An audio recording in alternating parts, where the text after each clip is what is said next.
Section 91, इस पर हम लोग बात कर रहे थे। कहता वे व्यक्ति जो मोचन के लिए बात ला सकेंगे, कहता है बंधककर्ता के अतिरिक्त निम्नलिखित व्यक्तियों में से कोई भी बंधक संपत्ति का मोचन करा सकेगा या उसके मोचन के लिए वाद ये ला सकेगा। हमने पहले भी कहा कि मोचन का अधिकार सिर्फ बंधककर्ता को दिया जाए, इसकी कोई जरूरत ये नहीं दिखाई देती, इसकी कोई जरूरत नहीं दिखाई देती। कहने का अर्थ ये कि ऐसे लोग भी हो सकते हैं जो बंधक संपत्ति में, ठीक है, हितबद्ध हो, जिनको जो बंधक संपत्ति में रुचि, इंटरेस्ट ये रखते हो, बंधक संपत्ति पर जिनका भार है या जिनका मोचन की साम्या में कोई भार है। ये दो व्यक्ति ऐसे जो बंधक संपत्ति के, ठीक है, मुक्त होने में रुचि ये रखते हैं, इंटरेस्ट रखते हैं। इसलिए ऐसे व्यक्तियों को भी मोचन का अधिकार जो मिलना चाहिए। धारा 60 सिर्फ बंधक करता इसे मोचन का अधिकार देती है, उसके अलावा अन्य व्यक्तियों को जो मोचन का अधिकार दिया गया वो कहां, सेक्शन 91 में दिया गया। कहता है कि कोई व्यक्ति उस हित के बंधकदार से भिन्न जिसका मोचन कराना इच्छित है, जिसका उस बंधक संपत्ति या उसके मोचन अधिकार में कोई हित या उस पर कोई भार है, ठीक है, बंधकदार स्वयं मोचन कराए ये, ठीक है, ठीक बात नहीं है, क्योंकि मोचन का अधिकार बंधकदार को नहीं दिया जा सकता, ठीक है। मोचन का अधिकार कभी भी बंधकदार को नहीं मिलेगा, यह हमेशा बंधककर्ता या उस व्यक्ति के पास रहेगा, ठीक है, जो बंधक संपत्ति में या मोचन के अधिकार में कोई हित या कोई भार ये रखता है। कह रहा है कोई व्यक्ति, ब्रैकेट में लिखा है उस हित के बंधकदार से भिन्न जिसका मोचन कराना इच्छित है, ब्रैकेट बंद, फिर कहता है जिसका उस बंधक संपत्ति या उसके मोचन अधिकार में कोई हित या उस पर कोई भार है। इसका मतलब बंधकदार, इसे मोचन का अधिकार कभी नहीं मिलेगा। हां, आप बंधकदार इसके रूप में अपने पूर्विक बंधकदार उसके हित का मोचन करा लीजिए। आप पूर्विक बंधकदार, ठीक है, उसका जो हित है बंधक संपत्ति में, उस हित के बंधकदार नहीं है। उस हित का बंधकदार कौन है? पूर्विक बंधकदार। और आप कौन है? आप मोचन की साम्य में हित रखने वाले व्यक्ति हैं। क्यों? आप पाक्षिक बंधकदार है ना, ठीक है। आपसे जब शुरुआत में बात चल रही थी, ये बात थोड़ी आपको कठिन थोड़ी अजीब सी लग रही होगी, लेकिन आप बिल्कुल शुरुआत में ध्यान करिए। जब बंधक का टॉपिक शुरू हो रहा था तब हमने आपसे कहा था कि बंधक क्या है? विनिर्दिष्ट स्थावर संपत्ति में के किसी एक हित का अंतर है। जब विनिर्दिष्ट स्थावर संपत्ति में से कोई एक हित ये बंधकदार के पास चला गया, तो बंधककर्ता के पास जो कुछ बचा, ठीक है, वो हम क्या बोलेंगे कि बंधककर्ता की संपूर्ण संपत्ति माइनस एक हित जो बंधकदार के पास पहुंच गया, यही बंधककर्ता के पास बचा है। बंधककर्ता के पास उस दिनांक पर संपूर्ण संपत्ति नहीं है, क्योंकि संपूर्ण संपत्ति में से एक हित निकल चुका है, ठीक है। लेकिन इस स्थिति को, ठीक है, शब्दों में अगर हम व्यक्त करना चाहें तो शब्दों में व्यक्त करने का जो तरीका ईजाद हुआ है, वो ईजाद क्या हुआ कि बंधककर्ता के पास मोचन की साम्या ये बची है, ठीक है, क्योंकि बंधककर्ता के पास संपूर्ण संपत्ति नहीं बची है और संपूर्ण संपत्ति बंधकदार के पास वहां भी नहीं गई है। बंधकदार के पास एक हित गया है और बंधककर्ता के पास जो कुछ बचा वो संपूर्ण संपत्ति माइनस एक हित, ये बचा है। ठीक है ना। न बंधककर्ता के पास संपूर्ण संपत्ति है और न बंधकदार के पास संपूर्ण संपत्ति है। तो इस परिस्थिति को, इस सिचुएशन को हम शब्दों में कैसे कहें, तो शब्दों में कहने का जो तरीका ये इन्वेंट हुआ है वो क्या, कि बंधकदार, इसके पास संपत्ति का बंधक है और बंधककर्ता के पास क्या है, मोचन का अधिकार या मोचन की साम्य। अब यह बंधककर्ता एक सेकंड मोर्टगेज ये कर देता है, तो जो पाक्षिक बंधकदार आया, अब तो एक तो पूर्वी का गया, ठीक है, जिसके पक्ष में पहले ही बंधक किया जा चुका है, और उसके पक्ष में बंधक किए जाने के पश्चात जो बंधककर्ता के पास बचा वो क्या बचा, मोचन की साम्य। और कानून के मुताबिक अभी भी बंधककर्ता उसी बंधक संपत्ति की प्रतिभूति पर एक और बंधक निर्मित ये कर सकता है। ठीक है, उसने एक और बंधक ये कर दिया।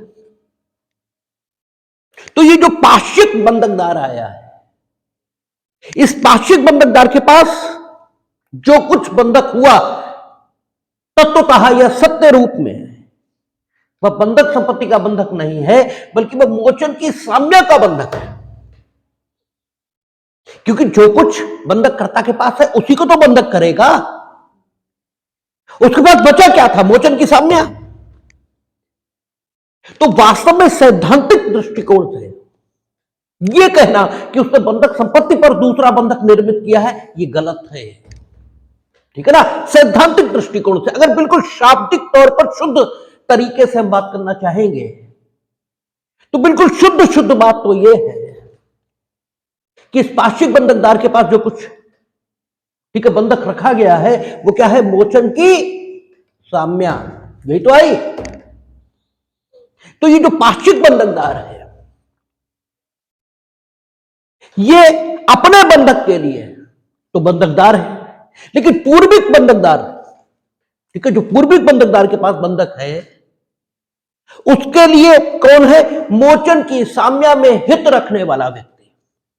ठीक है, उसके लिए पूर्विक बंधकदार के लिए कौन हुआ, मोचन की साम्य में हित रखने वाला व्यक्ति। क्योंकि अगर पूर्विक बंधकदार अपने बंधक के इन्फोर्समेंट में बंधक संपत्ति को बिकवा ले तो इसके पास कुछ भी नहीं बचेगा, या इसे नुकसान हो सकता है, क्योंकि मोचन की साम्य में हित रखने वाला व्यक्ति हो गया। तो वो व्यक्ति जो बंधक संपत्ति पर कोई भार रखता है या बंधक संपत्ति में कोई हित रखता है, और वो व्यक्ति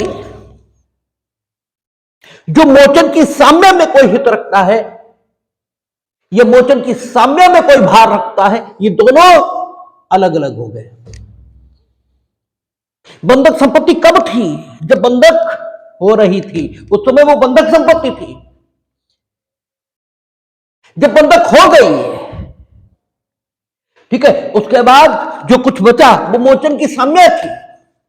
बंधक संपत्ति और मोचन की साम्य दो अलग अलग बातें हैं। इसीलिए सेक्शन 91 में क्या लिखता है वो, कि वे सभी व्यक्ति बंधक करा, ठीक है, बंधक का मोचन ये करा सके जिनका बंधक संपत्ति पर कोई हित या भार है, या जो मोचन की साम्य में ये कोई हित या भार रख रहे हैं। ठीक है, दोनों बातें बिल्कुल डिफरेंट है। ठीक है, बेयर विधायिका को यह आदत नहीं है कि बेयर में अनावश्यक एक शब्द भी वे लिखे। विधायिका की आदत ही नहीं है, क्योंकि विधायिका को यह जरूरत है ही नहीं।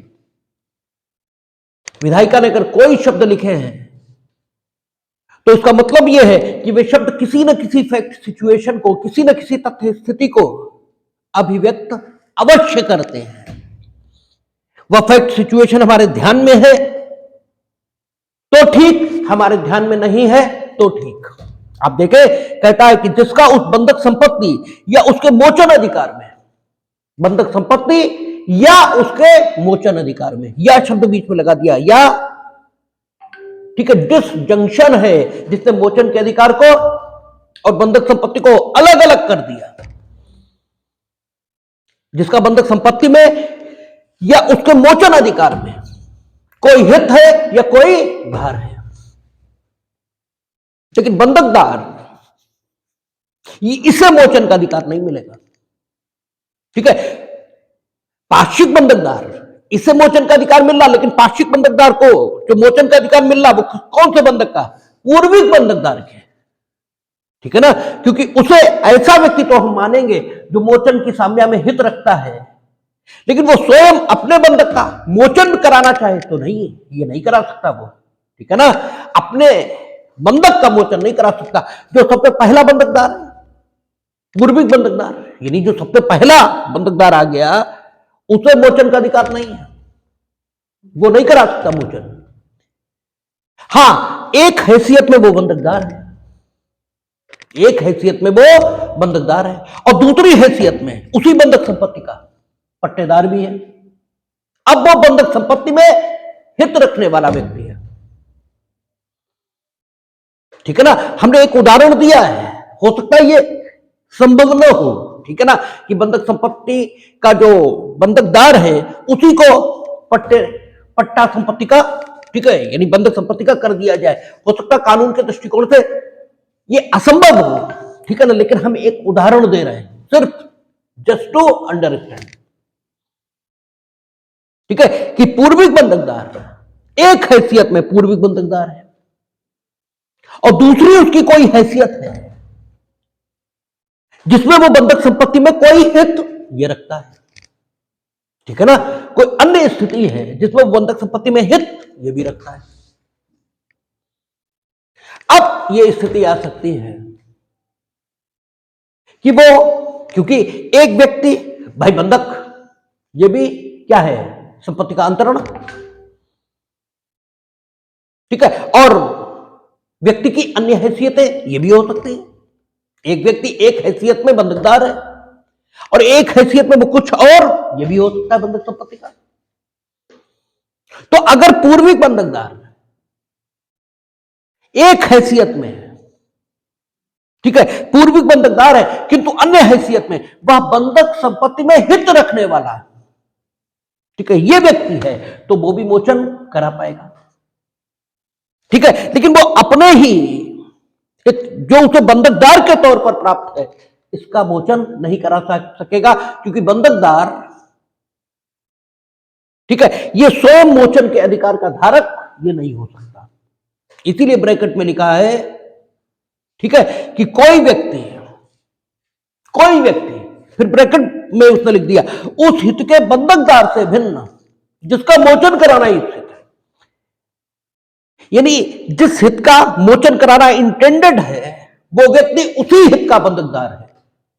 यानी इसको सही, यानी आसान शब्दों में कहे तो आप अपने ही बंधक का मोचन कराना चाहो ये नहीं करा पाओगे आप।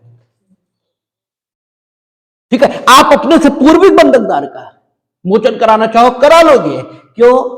इसलिए क्योंकि उस पूर्विक बंधकदार के, ठीक है, हित का मोचन कराते समय आपकी जो विधिक हैसियत होगी वो विधिक हैसियत कौन सी होगी? मोचन की साम्या में हित रखने वाला व्यक्ति, ये स्थिति आपकी होगी। ठीक है ना, क्योंकि आपके पास जो कुछ है वो बंधक के तौर पर, वो इनफैक्ट बंधक नहीं है, वो मोचन की साम्या का बंधक है। सही बात है, ठीक है ना। सही बात तो यही है कि आपके पास बंधक संपत्ति का बंधक नहीं है, आपके पास मोचन की साम्या का बंधक है। इसलिए आप मोचन की साम्या में हित रखने वाले ये व्यक्ति हैं जिसका बंधक संपत्ति पर कोई भार है। ठीक है, हमने बंधक संपत्ति की प्रतिभूति पर कोई ऋण ये दे रखा है और संव्यवहार बंधक नहीं है। ये हो सकता है, अभी सेक्शन 100 पढ़ेंगे हम लोग, धारा 100 पढ़ेंगे, धारा 100 पढ़ेंगे, हम देखेंगे कि वहां पक्षकारों के कार्य के माध्यम से कोई संपत्ति किसी ऋण की वापसी के लिए प्रतिभूति ये बन जाएगी, ठीक है ना, लेकिन संव्यवहार बंधक नहीं होगा। जबकि बंधक की परिभाषा वो भी यही है कि जब कोई संपत्ति किसी ऋण की वापसी के लिए, किसी ऋण के प्रति समुदाय के लिए प्रतिभूति बन जाए, ठीक है ना, और पक्षकारों का आशय ये हो, क्योंकि बंधक काहे से होगा, संविदा से होगा ना, और पक्षकारों का आशय ये हो कि वाकई ये संपत्ति इस ऋण की प्रतिभूति, इस ऋण के प्रति समुदाय के लिए प्रतिभूति बन जाए तो समव्यवहार बंधक होगा। पक्षकारों के कार्यों के द्वारा कोई संपत्ति किसी ऋण के प्रति समुदाय के लिए प्रतिभूति तो बनी, लेकिन पक्षकारों का वैसा आशय नहीं था कि ऐसा हो जाए, तो फिर समव्यवहार बंधक थोड़ा ही हो सकता है, क्योंकि बंधक तो संविदा से होगा ना, और संविदा आशय पूर्वक ये की जाती है, ठीक है। अगर अनाशयित ढंग से ऐसा हो गया, ठीक है, तो ये कहा जाएगा कि उस संपत्ति पर भार ये उत्पन्न हो गया है, क्योंकि उस ठीक है, उस संपत्ति का जो संपत्ति जो प्रतिभूति बन गई उस ऋण के प्रति समुदाय के लिए, उसे प्रतिभूति बनाना पक्षकारों द्वारा चूंकि आशयित नहीं था, इसलिए बंधक तो वो हो ही नहीं सकता, ठीक है। फिर वो क्या हुआ कि पक्षकारों ने अपने कार्य के माध्यम से उस ऋण के प्रति समुदाय के लिए इस संपत्ति को भार या इस संपत्ति पर भार ये पैदा कर दिया है, एक चार्ज क्रिएट कर दिया है, ये माना जाएगा। जो हम लोग सेक्शन 100 अभी आएगा देखेंगे, क्योंकि उसकी चर्चा यहां प्रासंगिक हो गई, इसलिए हम देखिए। तो बंधक संपत्ति पर जिनका भार है, ठीक है, ऐसे लोग हो सकते हैं कि बंधक संपत्ति पर उनका कोई भार हो। तो अगर पूर्विक बंधकदार या किसी पार्श्विक बंधकदार ने संपत्ति को बिकवा लिया, तो ये सब क्या करेंगे, ये अपने भार का उन्मोचन कैसे करेंगे, ठीक है। और बंधककर्ता तो जानते हैं हमें तो कुछ मिलना ही नहीं, इधर कुआं इधर खाई, ये पूर्वबंग विक्रय कराएंगे, इनसे मुक्त करा ले तो ये खड़े हैं, इनका बंधक संपत्ति पर भार है या मोचन की साम्या में कोई भार है, तो कहता हम तो कराएंगे ही नहीं, ठीक है। अब ये सारे लोग बंधक संपत्ति पर जिनका भार है या मोचन की साम्या में जिनका कोई हित है, या मोचन की साम्या पर जिनका कोई भार है या बंधक संपत्ति में जिनका कोई हित है, ठीक है ना,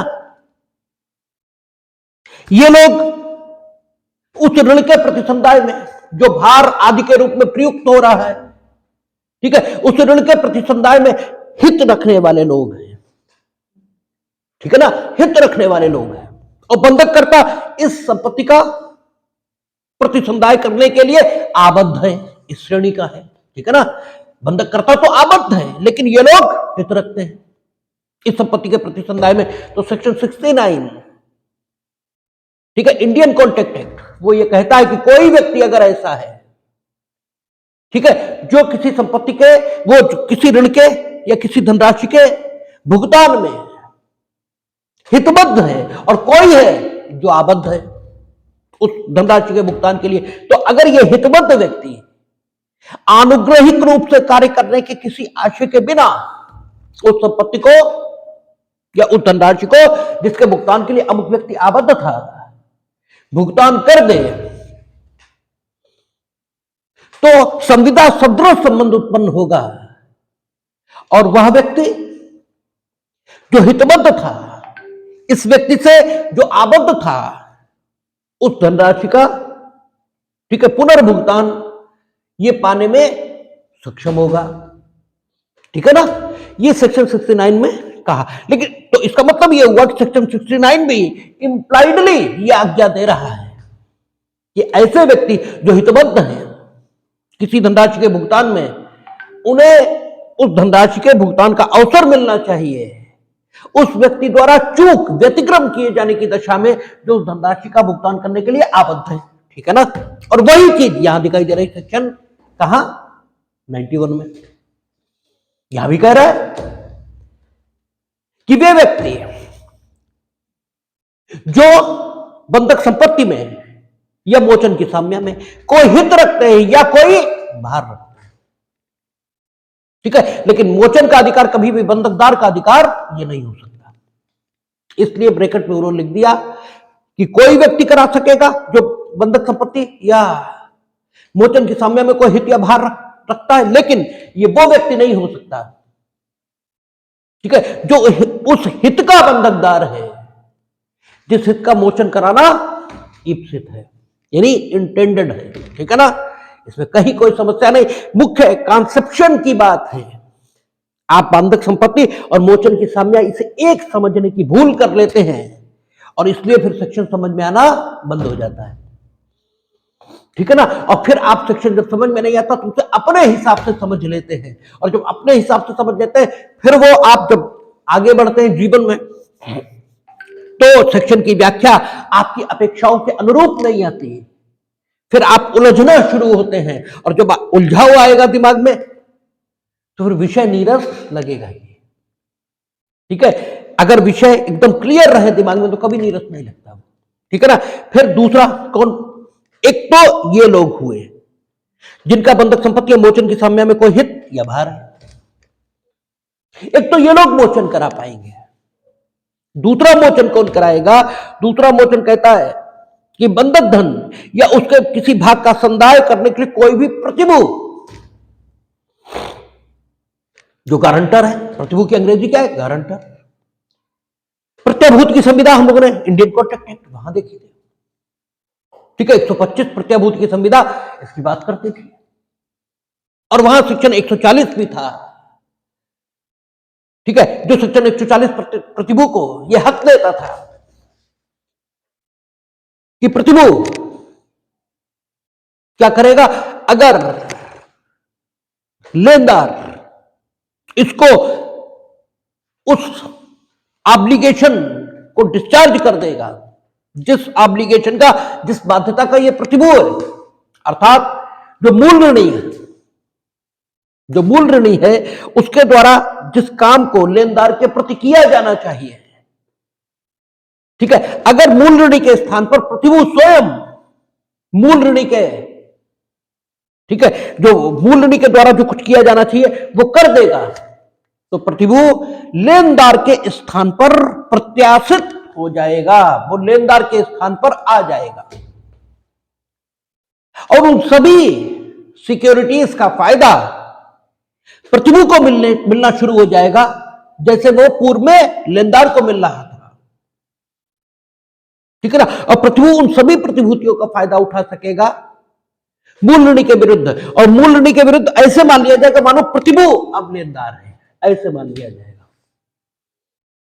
ठीक है, अगर प्रतिभू मूल ऋणी के दायित्व का निर्वहन ये कर देता है, क्योंकि प्रतिभू उसका दायित्व बड़ा दुर्भर है।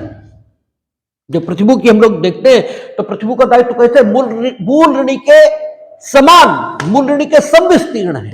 128 है शायद, 128 कहती है कि प्रतिभू का दायित्व क्या है, तो कहता प्रतिभू का दायित्व मूल ऋणी के समान है, और चूंकि प्रतिभू का दायित्व मूल ऋणी के समान हो जाता है इसलिए वहां पर यह भी बात आती है कि लेनदार ये मूल ऋणी से कुछ न ले, सीधे सीधे प्रतिभू से मांग करे तो भी प्रतिभू इनकार नहीं कर पाएगा, उसे देना पड़ेगा। क्यों, क्योंकि वो लेनदार के समान है, उसका दायित्व समविस्तीर्ण है, शब्द ये है। तो प्रतिभू अगर बंधककर्ता की ओर से, ठीक है, जो बंधक धन लिया गया है उसको प्रतिसंदाय हेतु बंधकदार के पास बंधक के रूप में एक प्रतिभूति तो मौजूद ही है, ये तो सही है, लेकिन हो सकता है बंधककर्ता का कोई प्रतिभू ये भी हो। ठीक है भाई, एक ऋण की सुरक्षा के लिए दो प्रतिभूतियों का लिया जाना या दिया जाना ये कोई अवैध ये तो नहीं है भाई, दो प्रतिभूतियां भी हो सकती हैं। तो बंधककर्ता ने जो बंधक धन, ठीक है, लिया, आप बैंक के संव्यवहारों में अक्सर देखेंगे हक विलेखों का निक्षेप ये तो वो करा ही लेते हैं, उन्होंने बैनामा जमा करो और दो गारंटर दो, ठीक है ना, तो प्रतिभू भी हो सकते हैं और बंधक ये भी हो सकता है। बैंक मॉर्गेज ये भी करा लेती है, वो कहती कुछ नहीं बैनामे भी जमा करो, और साथ ही साथ कहती दो गारंटर भी दो।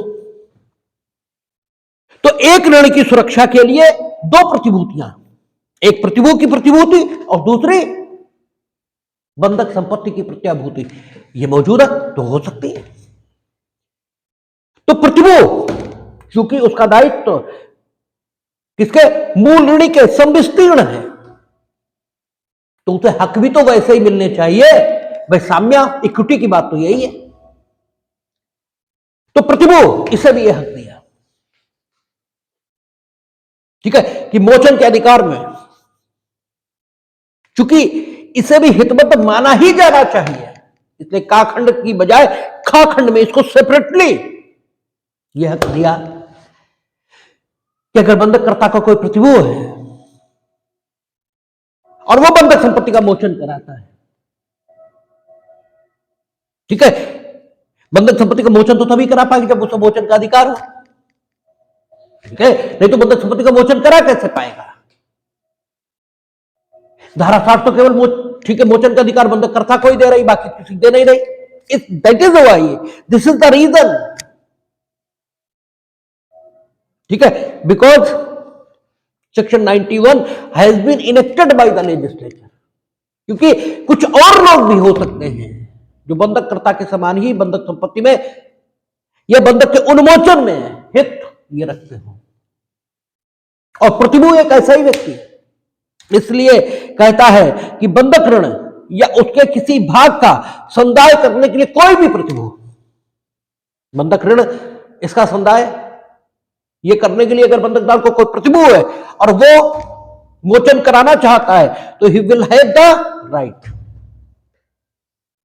ठीक है, वो अगर उसको मोचन का अधिकार ना हो बंधक करता, ये तो बहुत अच्छी स्थिति में आ जाएगा, क्योंकि बंधक करता, ठीक है, आपने शराबें पी ली, कुछ उनके पास बचा नहीं, प्रतिभू, ठीक है, थोड़ा रईस आदमी है, तो बंधकदार वो तो प्रतिभू वसूलेगा, क्योंकि उसका दायित्व तो संविस्तीर्ण है, और वो तो इजी अप्रोच से चलेगा। उसका बंधक ऋण, भाई वो तो बंधक ऋण में इंटरेस्टेड आदमी है, उसका बंधक ऋण जिससे आसानी से मिल सकता होगा वो तो उससे वसूलेगा, वो प्रतिभूत वसूल लेगा, और प्रतिभूत मोचन का अधिकार होगा नहीं, ठीक है, प्रतिभूत मोचन का अधिकार होगा नहीं, तो बंधक संपत्ति से किसी किस्म का लाभ प्रतिभू नहीं प्राप्त कर पाएगा। यद्यपि 140 प्रतिभू को प्रत्याशित कर देगी, ठीक है, लेकिन उस दशा में प्रत्याशित करेगी जब वह बंधक धन का, ठीक है, भुगतान करे, क्योंकि 140 क्या कहती है? 140 कहती है जब प्रतिभू ने लेनदार के समक्ष जो मूल ऋणी है उसके दायित्व का निर्वहन कर दिया है तब प्रत्याशित होगा। और बंधक करता, ठीक है ना, इसने इसके अब प्रतिभू के पास मोचन का अधिकार तो है ही नहीं,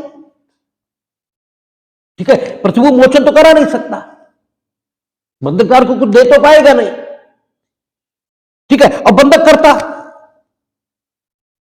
ठीक है, ये कुछ दे नहीं रहा किसे? बंधकदार को, ठीक है ना, और बंधकदार उठाकर प्रतिभू से सब वसूल ले रहा है,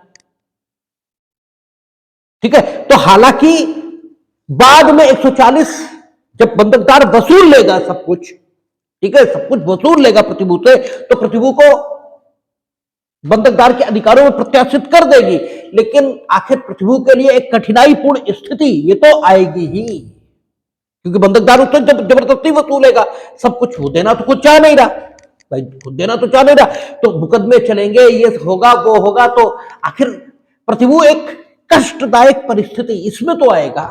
इससे बढ़िया वो तो मोचन का अधिकार दे देते हैं, मोचन करा लेगा, और जब मोचन कराएगा अपनी इच्छा से तो आसानी से बंधकदार को सारी चीजें देगा ही देगा, भाई फिर तो आसानी से देगा सारी चीजें, और जब आसानी से देगा तो 140 और सेक्शन 92, अभी सेक्शन 92 भी प्रतिभू को प्रत्याशित करेगी, तो 140 प्लस 92 इसका कम्युनिटिव इफेक्ट ये आएगा कि प्रतिभू बंधकदार की जगह आ जाएगा, इसलिए प्रतिभू को भी मोचन का अधिकार ये दिया गया है, ठीक है ना, प्रतिभू भी मोचन करा सकेगा। फिर कहता है बंधककर्ता का कोई लेनदार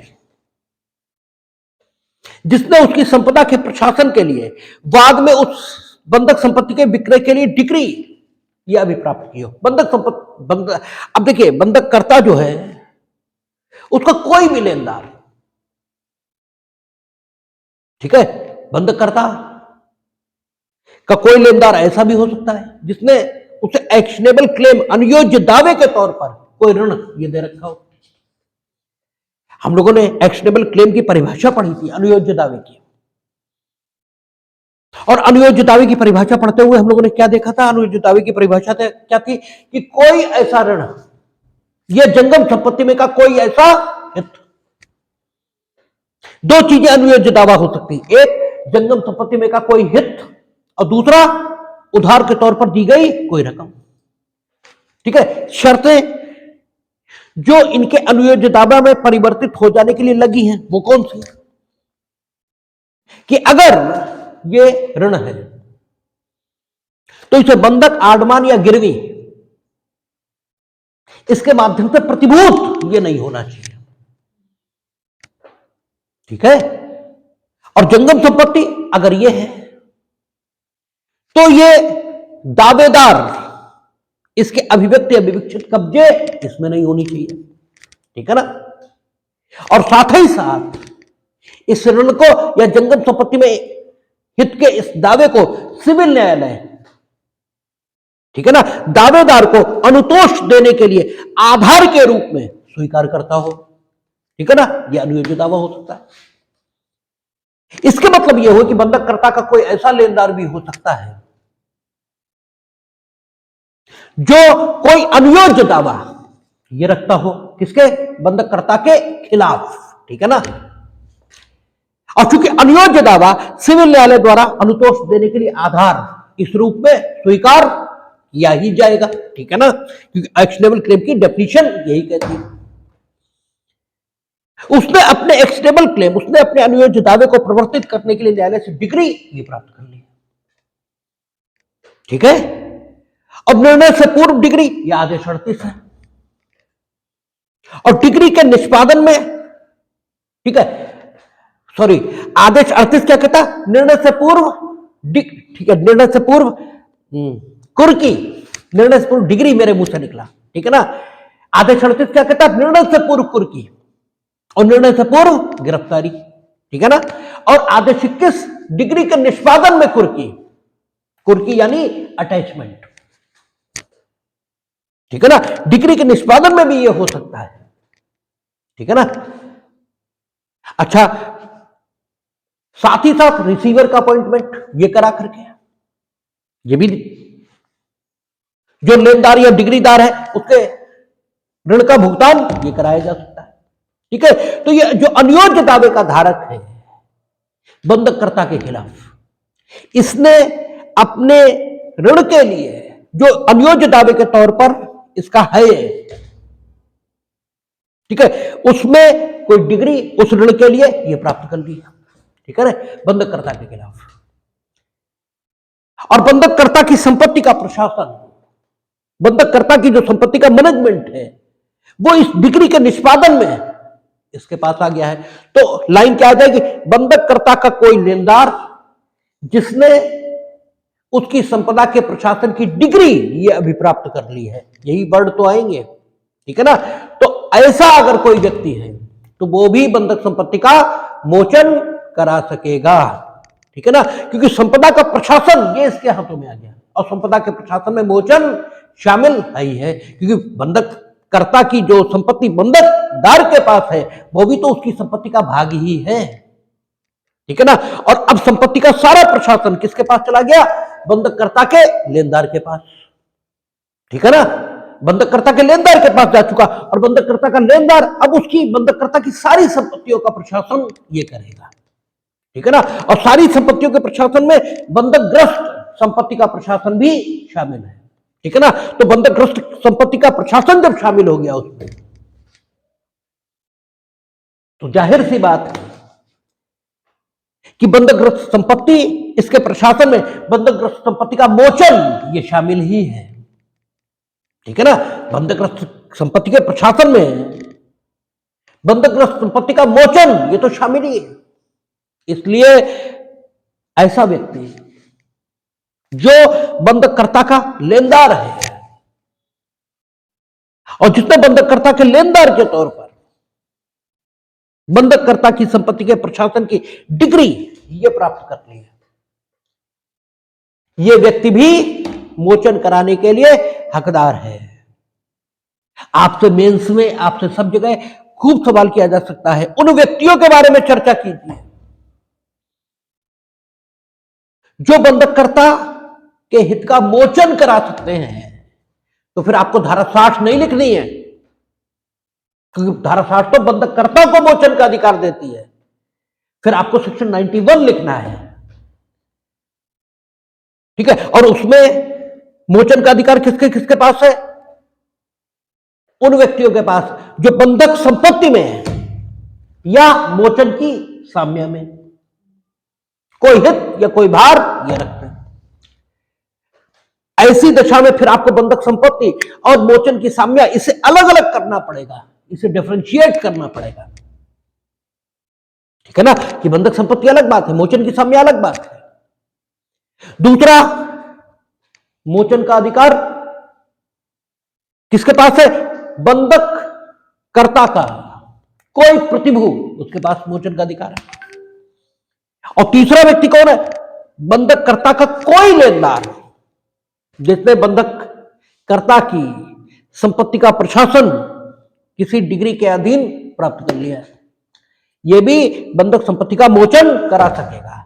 there are 3 type of person.